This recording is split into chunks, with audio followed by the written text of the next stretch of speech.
Hey everybody, Gail Craft here, and I'm so thrilled to introduce to you this speaker today, Sierra Melcher.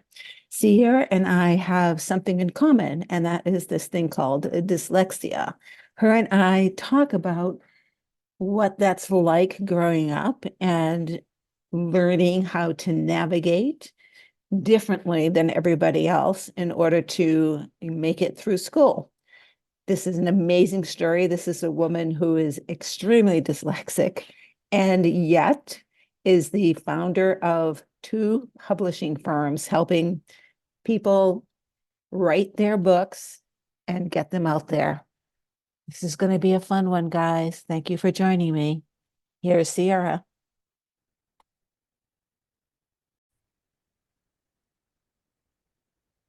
Hello, everybody. Gail Craft here from the Empowering Process podcast. And thank you so much for joining me and my guest, Sierra Melcher, who was from the US, but now lives in Colombia. And we might even talk about that. Who knows?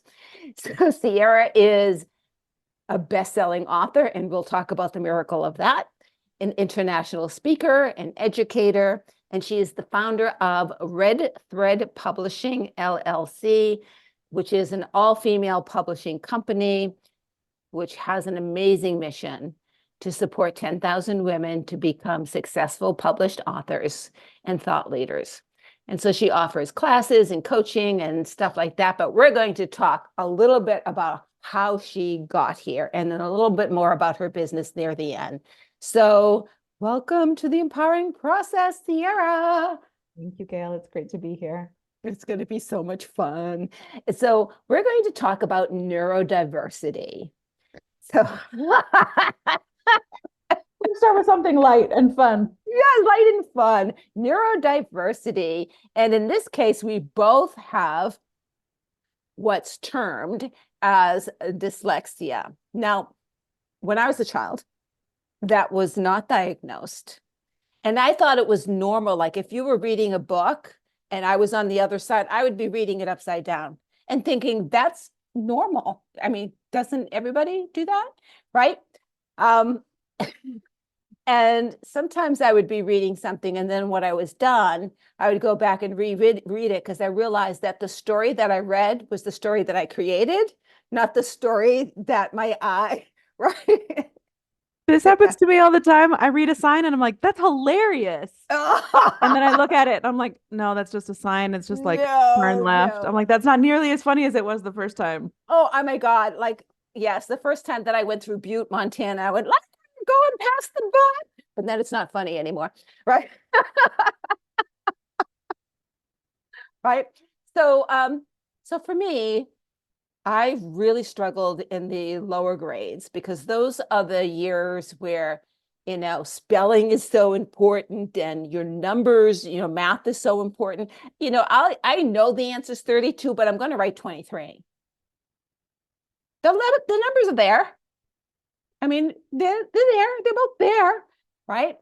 And not realizing that the struggling I can remember being put in the corner, right? Being punished, right? For the struggle that I was going through. And then I realized that there was a process I could go through that was so successful. Plus, I think in the upper grades, those little minor details don't matter quite so much. As much. Yeah. Right? Right. It's more it's detailed, but on a broader stroke approach. And that didn't stop me from being a leader by the time I was 28 in a very prestigious organization. It had nothing to do with that. In fact, because I had to struggle, I became so creative that it was natural for me to look for answers outside the box. And I thought that was normal too. Right. So let's talk. Normal. Yeah. It is my normal. So let's talk about what you were going through as a child and then how that progressed and actually changed your life. Yeah. So I was borderline dyslexic. I did get tested, but I wasn't dyslexic enough, right? Okay, so just like off, but not off enough. Um, Before we go any further, I just have to say what a cruel joke the word dyslexia is. I can't spell it. No one who is dyslexic can either really say it easily or spell it. What? Come on. That was Right? just right. Right?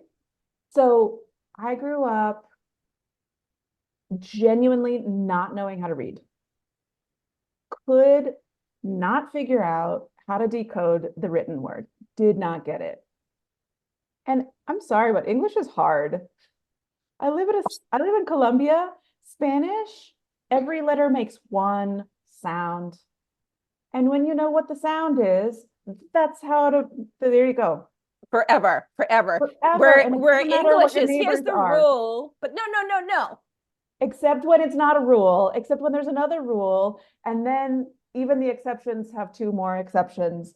And this is what it sounds like when you're hanging out with these people. And this is what this letter sounds like when it's hanging out with those people. And I'm just like, come on. So I had a great vocabulary. I had a great engaged brain. And I spent probably too much time with adults growing up. And so I had this intelligence, but it wasn't the right kind of intelligence for the world, because if you can't read, people think that you're sort of dumb. And you know what? I thought I was sort of dumb. Right? Because you were labeled that way. Like Yes. I couldn't read. And I don't have very many memories from growing up, but I remember not getting to go to recess because I got to go to the special reading class. Oh, yay. And in second grade, there were some kids in the reading class with me. But by the time I was in the fifth grade, I was the only special person left. And it didn't feel good because instead of getting to like run around, You were punished. everyone knew that I Can't didn't read. didn't get it. Yep. I grew up went to a public school in Boston, and I adapted as you did too. There was a phase of my adaptation where, standardized tests, I just started making Christmas tree puzzles on the filling in the bubbles to make them look pretty. And I found out that I did it better when I did that than when I tried to read or tried to get the answer right. And so I just started, I was like the first to finish. Why was I the first to finish? Because I didn't read any of the questions. Right? And so I learned actually a really interesting lesson, which was to not try. It wasn't maybe the best lesson, but I very deeply in me had a story that I wasn't smart, I wouldn't be successful, and that trying got you nowhere. Um, Interestingly enough, and this circles back to something you just said, and I believe is the theme of these conversations, is that adversity taught me to be stronger, that I still went to school and I tried, but not in the way that, I should have. Like I should have gotten better at reading. I didn't. I got better at everything else. And to fill in You that, adapted. I did. Um, and by the time I got to high school, I was working harder than anybody else. So much harder. Just to scrape by. Like I was working harder for that C than somebody was for their A. But when in elementary school, the lesson was don't try. By the time I was in high school, trying set me apart and it made me really, really strong. And I still am baffled by the fact that I went from being a dyslexic who in middle school really couldn't read to graduating high school, full stop, to then eventually writing a book and then running a publishing company. And I'm like, what? So here's the funny thing. I was reading adult books, I would say fourth and fifth grade. I would go to the library and I was not in the children's section. Right. And I would bring books home and my father would say, when you're done with that, can I read it before you return it? Nice. Right? And I don't know if I read every word correctly, because I know I don't today, so I'm sure I didn't then, Right. right? Yep. And as I said earlier, I will read and then maybe have to go back and reread it because I know that I made up the story. Yeah, the story was better when I told it. So Right, because my yeah. mind, I would get tired from reading, Yeah. right? Because of the struggle of getting those words together. So I enjoyed the stories. I enjoyed reading, but I didn't enjoy the struggle. But I was determined, and I think the determination, like you, came around high school age. Yeah, high school age. Yeah. I was determined to write poetry, write stories, right? To express myself and not necessarily share it with anybody. Right. Right. And so it didn't matter if I didn't share it with anybody, whether or not I had the I before the E, right? I Looks knew what good the to word was me. supposed to I can say, read it, right? right? Yeah. Right. So you get out of high school learning how to struggle, right? And adapt. Yeah. And how to be creative. And then what? My story, well, I became a teacher for 15 years, actually, because I had a few good teachers, but I also, maybe even more than that, I saw a lot of teachers being those people who are really good at things naturally. And so not as understanding or empathetic or supportive, actually teaching someone how to do something. They were really good at teaching the people who already knew how to do it to keep doing it.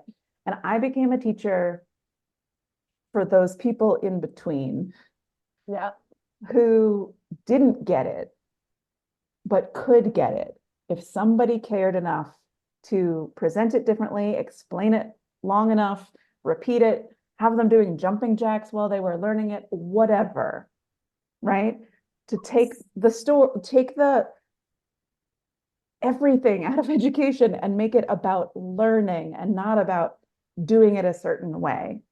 And I loved being a teacher. I ended up teaching chemistry, having taken this much chemistry in high school. Zero. Right? But I also told my students, I've never taken chemistry. I was filling in. I was like, you've taken 4 months of chemistry. You already know more chemistry than I do. But you know what I know? I know what you need to know tomorrow. Right. And I don't think any teacher had ever been so honest with them that they listened to me. And I said, put on your goggles. I actually do not know what's going to happen when we do this experiment. Please put your goggles on. Yes, let's I be haven't safe. done this for 35 years in a row. Right. And it was a different approach. And in a lot of ways, I healed my own learning scars by making it up, right? What do we have to do to learn this? No, it's not going to be this way. My Colombian students, I ended up teaching in Vermont and California, in China, and for a couple of years in Colombia. So different cultures, different ages, different languages. And the word that I even had to have them translate it back to me, they're like, the students always said to their parents that, yeah, Miss Sierra is the most didactico. And I was like, I don't even know what that means. Didactic, interactive, playful, engaging teacher. And that was great. And I loved that compliment. But it was because I was learning some of that stuff right alongside them. Like, I can teach this to you today because I learned it last night.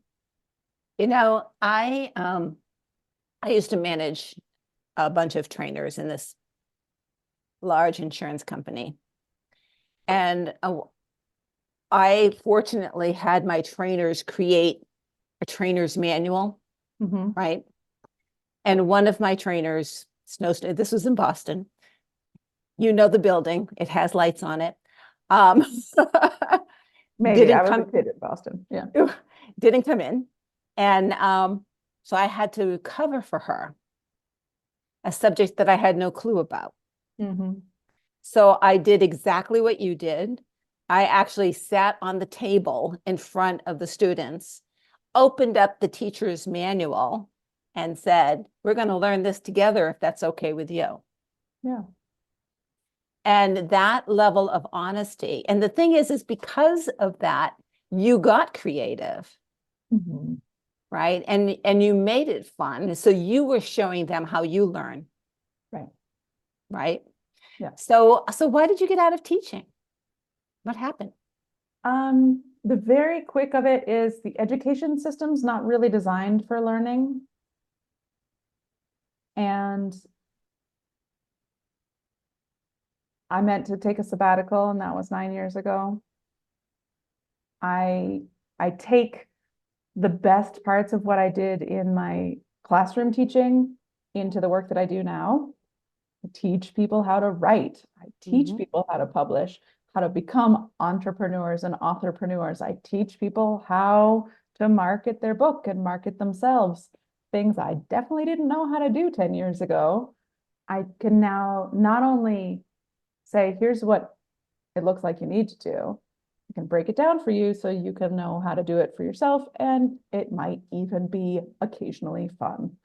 And so I'm still a teacher. It's in a very different context. And I get to make not the rules so much, but whereas education has lost its way a little bit. A lot of it. A lot of it. Publishing, I opened Red Thread Publishing partially because I was a history teacher and there were not enough women's voices. There were not enough non-white stories to share. And so I ended up, despite my best efforts, perpetuating this very narrow story of who we are as humans. And okay, well, so now we have a mission to support 10,000 women to become successful authorpreneurs and thought leaders, to share their stories so that we can have a richer, more diverse sense of who we are as a people. Not just, again, who we're supposed to be, right? Like the neuronormal and the rich white and the, like, let's change the story. And how do you change the story? I was not successful in changing the educational system of the world. Okay. But if we change who's telling the story, then I feel like we're front loading the whole process to. So Socrates said that education is bringing the information out of you, not pouring in. Mhm. We already have wisdom. Yeah. So We much. are, Some people have so much wisdom. right? And when we allow the expression of that wisdom, children will floor you. Yeah. Because they haven't yet built the walls up that, no, they're not supposed to know this. Right? So for me, the key to my successes, because I've had some major failures, because I will try anything, and I've had some major successes, right? Yeah. So both have been because I have no idea what I'm doing, but you know what? I'm going to go for it. I'm going to do it anyway. Yeah. I'm going to go do it. And what's the worst that could happen? I've had the worst happen. I have lost my home, my business, right? I was thinking of selling pencils on the street at one point. I need to get food. How am I going to do that? Right? And I was able to turn that around. So I'm not afraid of being in those situations because I've been there. Right. Right. And I think part of that comes from the fact that I had to struggle so much in my younger years just to be, I want to say heard, but that's not the right word, just to be seen. Yeah. Just to be seen. then I would do things to be seen in a negative way. If you don't Mhm. see me in a positive way, because Right. obviously I'm not smart, right? How else can I be seen then? Yeah. Oh, let me go to So the many local. ways. Oh my Right. God, let me go to the local store and start stealing and see if I get caught. Oops, I Right. did. Whoop. Yeah. Right? Just, thing after thing after thing until I found family, and that I was a gang kid in Boston, quite frankly. Um, and that straightened me out in some ways. Mhm. And then I was fortunate enough to leave the inner city, because Yeah. otherwise I would never have left the gang. Yeah. Right. Right. And that experience was key to me being a successful leader, Mm. because we worked as a team, Right. as the gang. There wasn't a leader per se, right? I'm sure there was, but I never really saw us as a hierarchy. I saw us as like an Well, amoeba. and having a leader and being in a hierarchy are not always the same thing. The hierarchy No, is a system of keeping some people out displaced, whereas we're all in this together and we survive if we survive. Like we all have to work, which also is true about a hierarchy, but the hierarchies are designed to keep the bottom at the bottom and the top at the top. And right? Which was why I was so successful in business, because I did not follow that model, right. right? And it was the key to my failure as well. Because if I didn't follow that model, that meant I didn't fit into that model either, Mhm. Yeah. right? But again, because of the neurodiversity and the way that I grew up, there was no way I was going to fit into any mold. Right. It just didn't feel right, right? And so neither do you. No, one of the things that we mentioned before we started recording was sort of how this how we show up in these stories and how it changes over time. And I think the the hardest part of my struggle was in the middle when I I was trying not to adapt. I was trying to be the way I was supposed to be. And that's where I saw the least progress and the least growth, um, and the least success, because when you're young and you grow up and you don't know, again, you've said it, like, I didn't know that everybody didn't work like this. I Right, thought everybody was, this is how all brains work. Why would I think or notice or care about how your brain works? Everyone must right, work this way, right? right, And so you learn how to do what you learn how to do, but there's that sort of awareness of, oh, not everybody works like this. now I'm different. I should work the way you work and abandon all of the things that I've adapted to or the ways that work for me. No, I need to leave all that behind. And actually, I was even on a call with a writer in our community today about exactly this. She's she's like, this is how I work. And I said, amazing, fantastic. She's like, really? I thought maybe I was doing it wrong or I was crazy. And I said, you know what? If it works for you, it can't be wrong. It can't be Exactly. wrong. And And that's why the school system doesn't work. Any system well, doesn't work. so many. I even see this in other writing coaches and publishing, and they're like, do it this way. This works for me. If you copy my system exactly, you will be successful. BS. It doesn't. I It failed. doesn't, it doesn't, yeah. And then I see this true for women, especially, but maybe it's true for all people. But when women fail following someone else's system, it's, I failed because there's something wrong with me, not because I followed the wrong system, or maybe there's something even wrong with the system. It must be something wrong with me I'm and broken. that I'm broken. And it's not, so many women have come one way or another to us. And I'm like, how long have you wanted to write a book? How long has this story been in you? 10 years, 20 years, My whole life. right? Forever. And we always talk about a book like a baby.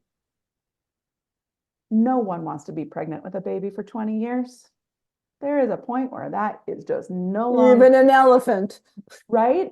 It's just there, and it doesn't get attention, it doesn't get to grow. It's just there, and you carry it around with you, and occasionally get to beat yourself up about it, about how you're not a writer, or you'll never be any good, or whatever the story is.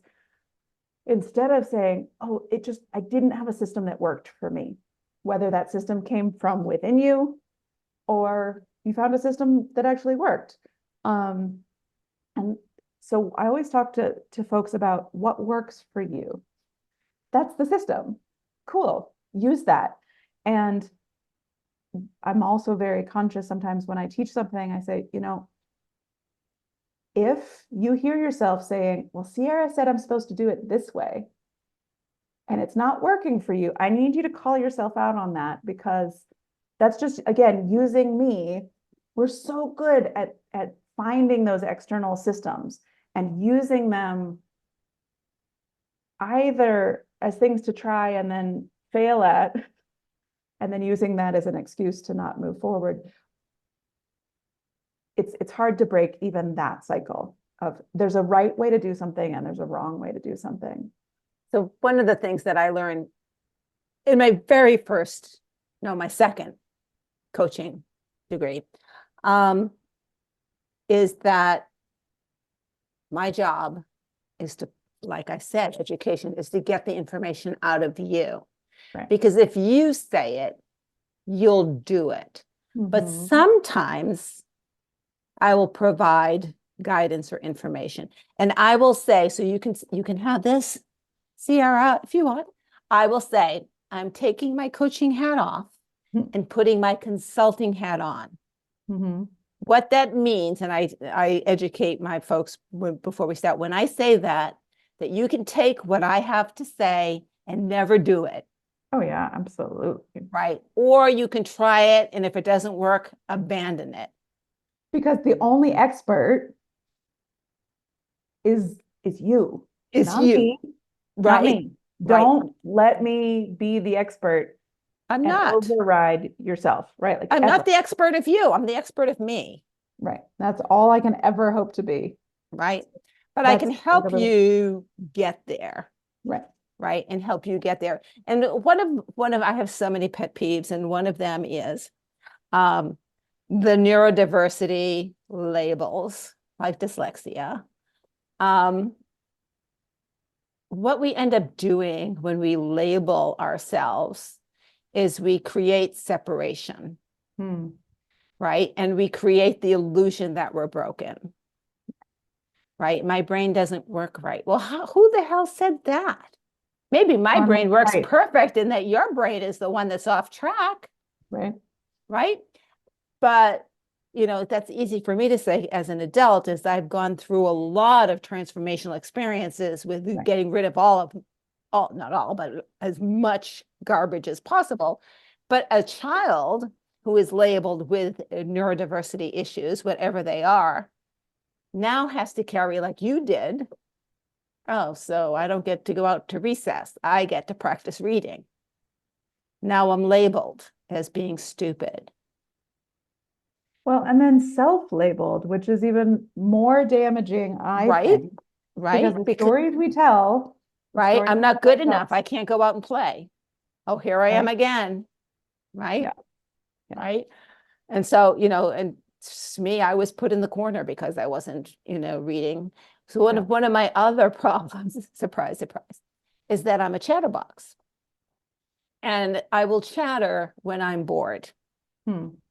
And because I loved that when you were in school. Oh my God. So like I said, and I'll give you a middle school. Was it middle school or high school? It was around that time. Anyway, but I listen and I watch. So I learn that way, right? I also have to move. So I'm audio kinetic, right? Yep. So I listen and I have to move. So my leg is going and I'm listening. And I might write a couple of notes. But then when you've presented it once, I got it.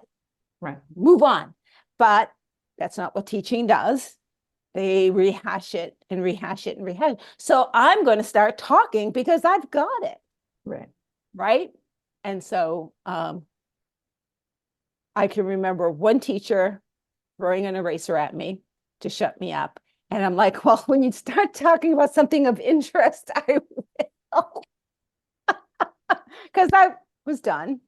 And then my science teacher pulled me to the front of the class thinking that would shut me up. I talked to her.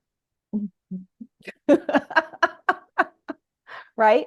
And so, this is understanding learning styles. And that's one of the adaptive techniques I got, right? Was focusing on the audio and not realizing that my leg was always bouncing up and down because I had to be moving in order to anchor in the learning. Like sometimes I'll pace while listening to like going for a walk and listening to YouTube. Fantastic. That is like anchored in. Yep.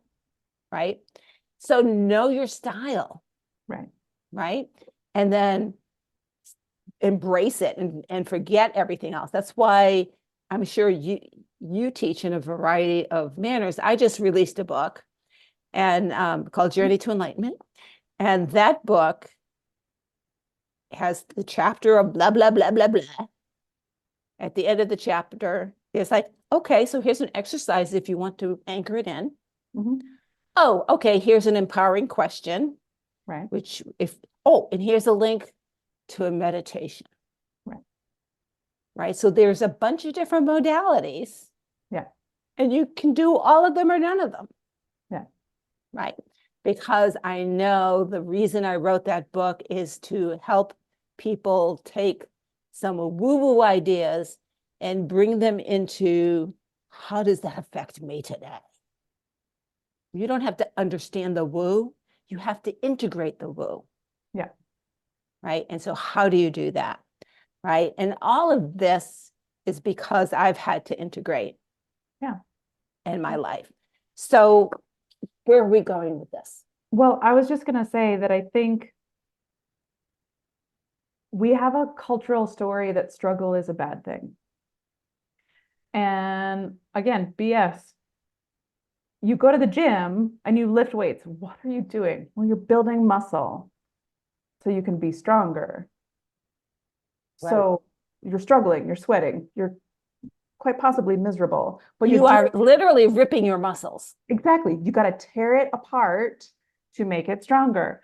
And we get it in certain contexts, but it doesn't translate to the other parts of our lives, right? Of course, I'm going to go to the gym and I'm going to sweat and I'm going to be miserable and I'm going to be stronger and I'm going to feel better for it. But if it's reading or something else, we have these, again, self-imposed limitations, these stories that say, I'm not going to go make a mess of it. I don't want to do it if I'm going to fail, which guess what? That's sort of how you look. It's how you learned in the beginning and it's how you learn now. So be willing to go make a mess, be willing to screw it up, completely fall on your face and fail. And because it's those things now, it was true, when I was growing up, but it's as true and more true in business, in writing, in parenting, in relationships, in every single aspect of your life. If you play it safe and wait until you know how to get it right, you're never going to get anything done. And you can accelerate your progress actually by being willing to screw it up. And take a step. Any step. So I used to run women's circles, and this sort of chant kept on, I take one step forward and then I take 2 steps back. And it's this story of how hard life is and how every effort is met with so much opposition. And I live in South America, as you said. And I was like, oh, that sounds like salsa. It's like 1 step forward and 2 steps back. And then right. Forward and 2 steps back. And so what if progress were just sort of this like a dance, right? And it's a dance and you know it, and it's not linear. And your success and your progress does not have to be measured on a straight line, preferably not one that's a 45-degree angle, because we all just have this story that progress looks a certain way and that success has a certain shape. but what if it's a circle? And what if multiple times in that circle, you're supposed to be face down because you tried something and it didn't work, and that informed your next try? So for me, and again, and I wonder if it's because I became comfortable with struggle, because that's what happens, right? Yeah. In my entire life, and it still happens now, I will create chaos if it's too quiet, Mm-hmm. right? And so Not enough disaster going on. I'll give you an example for I manage teams. Why would you create chaos in teams? Because you wake your staff up. Yep. How did I do that? Hey guys, we've been working in teams for the last year and a half. We're going to break that up and change the workflow. We're going to specialize, right? Then we do that for a little bit. It's like, oh, aren't we done specializing? We need to cross function each other. So we're going back to teams, right? And did they hate me for it? Yes, but they woke up, Yep. right? And so it's what do you need to do to keep your team from getting bored? Yeah. There you go. Yeah. There you go. Making some changes. So I do that in my life. I change my bedroom constantly. I was just going to say, I rearrange my furniture every 3 months, and people are like, why do you do that? And I was like, well, because I feel like I just moved. Look, I have Right? a new house, and Right? it wasn't nearly as hard as moving. So, and it's fresh. And if I like it, then I keep it for a little while. And if I don't like it, I can put it back. Right? I, without realizing it, two of the books that I've written talk about exactly what we're on. The very Uh-huh. first one is this short little book, How Change Really Happens. Right? And it is referring to nature and how plants are continuously growing without maybe looking like they're making progress, but they're making progress. How a dandelion can grow up through a sidewalk against all odds. And they're like, yeah, screw you. How a tree can grow right, just as big. Um, and we understand those elements outside of ourselves. But again, there's this breakdown between like, oh yeah, but I'm different. Well, we I'm don't human. The incorporate.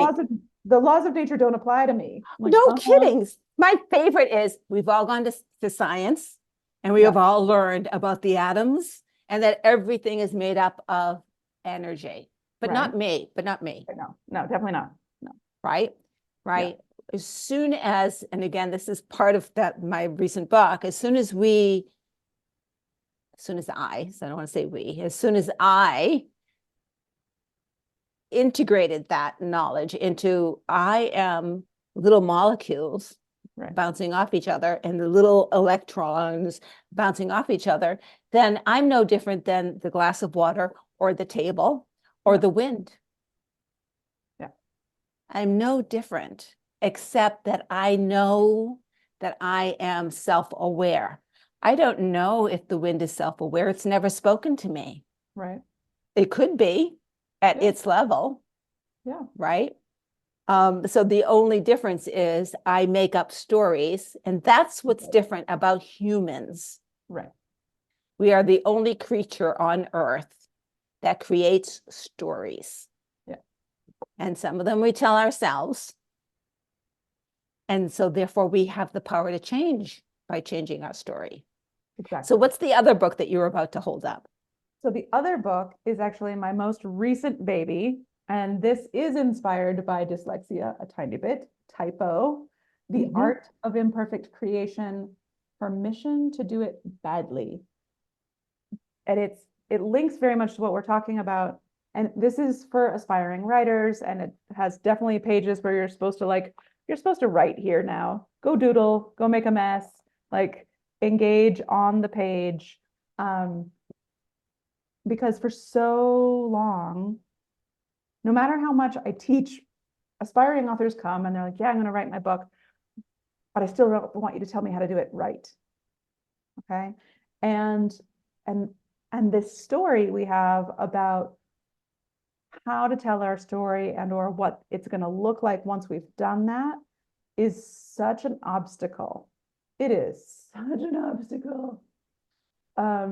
And we talk about this in two different ways. One is the art of drafting is very different than the art of editing. And so we don't even talk about writing, because writing, I have a story that writing is what I do when I'm feeling very smart and holier than thou. And it comes out beautifully the first time, and it's ready for publishing, and it's going to change the world just like that. And you can imagine how frustrating it is to sit down to draft something when I think I'm writing a final draft masterpiece in the 40 minutes that I have between when I got off this podcast with you and when my daughter gets home. I'm like, this is not nearly as good as it is in my head. It must be terrible. So editing is a wonderful thing. It is what we do with that shitty draft that we have to do first. And so we, first of all, we break writing into two pieces and use proper names for it, right?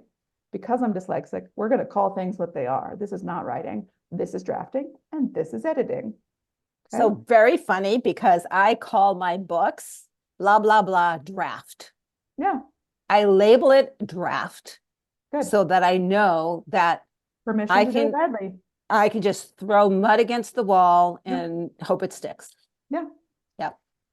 And so, because when we give ourselves that permission to do it badly, when we recognize that the first version has to be the worst version, those two words rhyme. Like, you don't want your third version to be your worst version. Right. So you're definitely, the new goal is to go do it so badly that you can only make it better from there. And that is just the absolute opposite objective that most people set out for. They're like, I'm going to do it great. No, please don't. Go make a mess. Go tear, before you rearrange your room, you have to tear it apart. So go make the mess. Before my book goes to an editor, I've already gone through it 12 times. Of course. But the first time, it's like I said, I literally, and then when I go through it the next time, it's like, what was I thinking? Yeah. Right. And only some of it sticks. And that's right. Okay. And then I'll read it again and go, still don't know what I was thinking. Right. Yeah. Right. But every once in a while, you're like, oh, that's good. I like that. Right. Did that come from me? Right. So the book that I'm working on now, which is about my journey that I'm going through right now, and I'm talking about my experiences, right? And some of them are amazing and some of them are, really hell. And I was looking at the chapters, and some of them are like a page and a half, 2 pages, maybe 3. I'm like, well, chapters should be longer. And then I stopped. I went, your chapter is going to be exactly what your chapter is going to be. Stop judging your chapters and just put the story out there. This is fascinating because we all have so many stories about what is good. Right. It's going to be good if it's long. It's only good if it's this. It's only good if it's that. And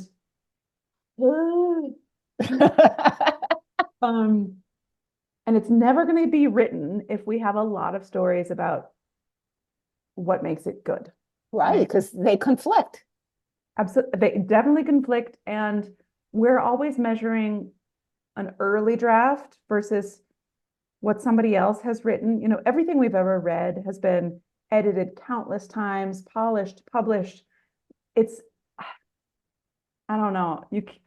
It's like learning how to bake cookies, because I baked cookies yesterday, and then being like, well, they're not as good as that bakery that I went to in New York City. I should maybe just never bake cookies again. No, that's it. You can't compare a first attempt to something somebody's perfected and have countless people working on. And so just tearing down these stories, going back to neurodivergency of like, what is good, what is normal, how it should be, what's okay and what's not okay. And we live in this world that keeps telling us that we're not the expert. We're not the one who should be able to make that distinction one way or another. And that's a lie. And talking about the empowering process. That's a lie. Yes. The empowering process is I get to decide. Right. Right. Right. And I think it took me a long time to get there. Of course. Right. And I mean to really get there, I right? visit there and I still like leave and then come back. I don't get thrown out as much as I used to, but but I will notice that I'm not there and be like, oh no, wait a minute, I need to get back home. Right. I need to get back home because I know that all of the power that ever was and ever will be is here now. Hmm. That's in my book. And that's here, Yeah. right? And if I believe that, which I do, Then it's true. then it's true. And power versus force, which is my favorite book, by the way, um, tells me that, or shows me the difference. And we've been trained to be forceful. Yep. There's a difference between Right. If I'm not pushing really hard, it's probably right, not worth right, it. right. It takes hard work to succeed. It takes, that's not true. It takes tenacity, Hmm. right? It takes bravery, right? It takes the willingness to dive in when you don't know if there's water in the pool, right? And sometimes you splat, right? Yeah. Yeah. Right. And then get up and fix your broken bones and dive again. Yeah. Right. Which is Right. harder the second time. Right. Yes and no. Yes and no. Because the second time you have information that you didn't have the first time. And you survived. Right. And that's so I have an experiment to share with you, which I just put out on Facebook about a week or so ago. This is a Harvard scientist. This is a true experiment. Took some rats and put them in some water to swim. And after about 20 minutes, they were drowning. So they took the rats out, actually mice, not rats, and let them like rest. The next day they put them in. They swam for 60 hours because they knew that they were saved before. So I'm they just gonna keep had, swimming until I'm safe. Yeah.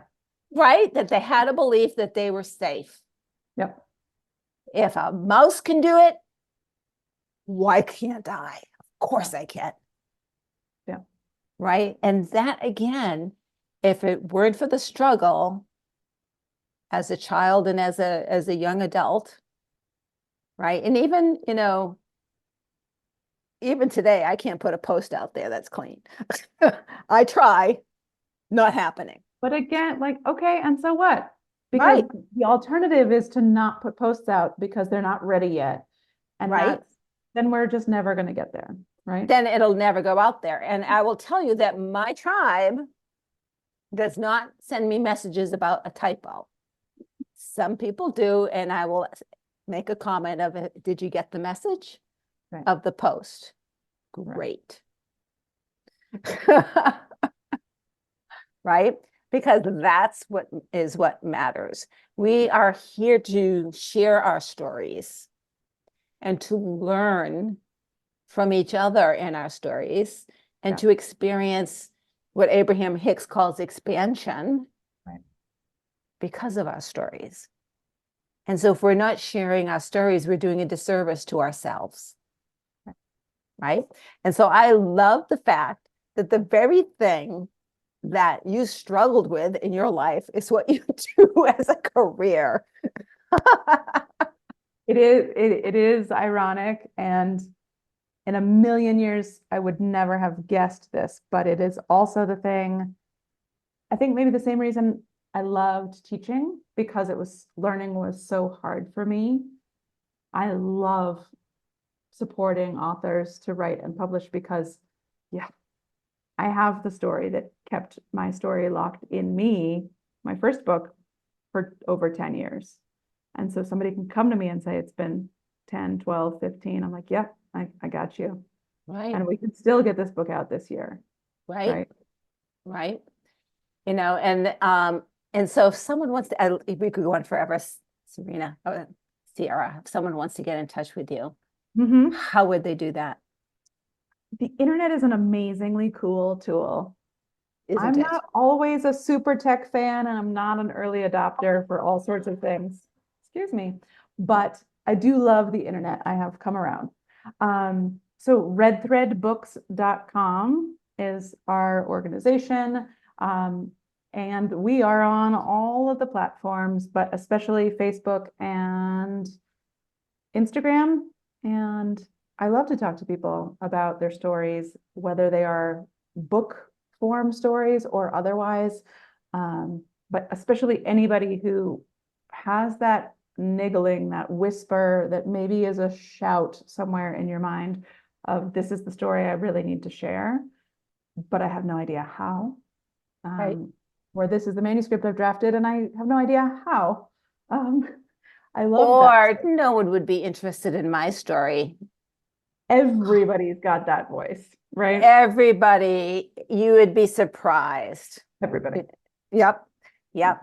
You I'll definitely. just welcome those people to the party with open arms. Yes, Like, please, please. yes. Because I have to tell you, so the first book I ever wrote was not personal, but yet it was. Mhm. And that was about women in the business world rising in leadership roles and no longer being women. Mhm. And how it's important for them to bring the femininity to the table. There are already men there, right? And here is what you're not bringing when you do that, and Yep. why it's important for business to have balance, Yeah. right? This was over a decade ago. And because I felt that business was imploding because they were not embracing the feminine. Yep. I got fired. Women there, but they weren't, well, there was still no feminine. Yeah. Right. There was still, their masculine side was way too strong. And then I didn't write for a long time. And then the next book that I wrote this is very interesting, The Empowering Process. This is when I was broke. Mhm. I had no home, had lost my business. I mean, a big story, and I was ready to sell the pencils. Affirmations weren't working for me because I didn't believe them. Right? Declarations weren't working for me. And so I said, well, I'm going to do empowering questions. It's very specifically structured. And they start with the presupposition that you're already doing something. Yeah. So it's like, what more? How else? Right? Who else?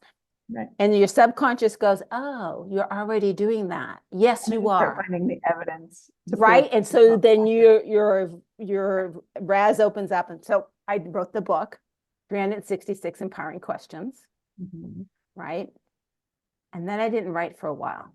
Last year, actually 2022, November 2022, a friend of mine does collaboratives. Would you like to do a chapter in my book? Sure. Another friend does a collaborative. Would you like to do a chapter in my book? Sure. So by the end of December, I had 2 chapters, those 2 books ready to go. And then I was doing a keynote, crafting the flow formula. And the guy who was running it says, all of my speakers have a book for the VIPs. And, the empowering process is not crafting the flow formula. Right. So threw together the crafting the flow formula, right? Got that done. And back to December, I started writing Journey to Enlightenment because I was being pulled to do so. Yeah. And that is the first book that I wrote that I literally wrote from downloads. Mhm. Right. And so the book that I'm writing now is about going through hell through chemo. It's my life through chemo. I'm not going to talk about radiation or surgery or that stuff. It's what chemo does and what it can do. I mean, I talk about the positive. Yeah. Right. I haven't had to shave my legs for 4 months. Gotta count the wins where you can You find gotta count them. the wins, right? Haven't had to blow dry my hair, right? Yeah. Right? Not worried about the frizz. Right. Right. But there are definitely physical negatives, emotional negatives, spiritual negatives, and then how I dealt with them, because I'm a very spiritual person. So I had to admit what I was going through. Yeah. And find the gift. But none of this would have happened, none of it, if someone hadn't invited me back into the writing world Mhm. with that, just do 1 chapter, Gail. Right. You Just can do one chapter, 2,000 words. right? Right. And so definitely, We've said more than that right now in the last hour. right? Right. And so definitely reach out to Sierra. I will have this information in the show notes. Thank you so much for listening to us on the Empowering Process podcast. If this really interested you, do let us know. Give us a thumbs up. If you have questions, put it in the comments. We'll be happy to get back to you. If you know someone who would absolutely learn from this, share it out to them. And as always, please do subscribe so you know when the next episode is available. Thank you, everybody, and goodbye. Thank you for listening to the Empowering Process podcast. Be sure to visit Gail at gailcraft.com to learn more about how she serves thought leaders, entrepreneurs, and goal seekers. And remember, if you like this broadcast, be sure to share and subscribe so you don't miss an episode.